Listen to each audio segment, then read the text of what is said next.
So for the third chapter, I decided to use the topic of calculate the formula weight of a substance.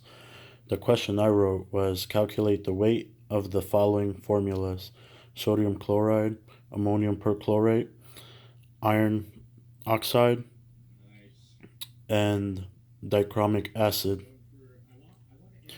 So to find the formula weight of sodium chloride, since it's 1-to-1 ratio, we would just add up both atomic weights and we would get the formula weight of sodium chloride. For ammonium perchlorate, however, we have to take into account each element presented. So we separate each. So we have nitrogen, and we put the molar mass and multiply it times 1 since there's only one nitrogen in the whole formula. We do the same for hydrogen, and we multiply it times 4 because there's 4 hydrogens.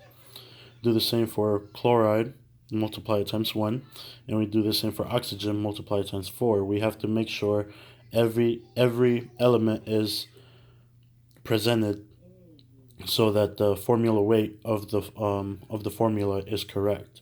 So after we get each calculation, we add them all up and we check for sig figs, and we would get a formula weight of 117.49 grams per mole for ammonium perchlorate. For iron 2 oxide, we would do the same as we did above.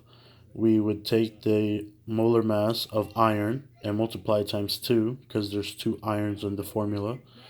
And then we would take the molar mass of oxygen and multiply times 3 because there's 3 oxygens in the formula. Add those two numbers up and we would get 159.69 grams per mole. And for the fourth and last one, dichromic acid, we would do the same steps.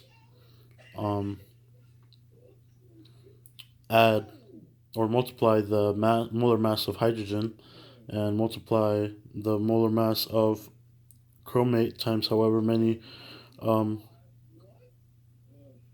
elements are presented, and do the same for oxygen. Since there's 7 oxygens in the formula, we will multiply 16.000 times 7, add each up together, and you would get the formula weight of dichromic acid, which would come out to be 218.00 grams per mole.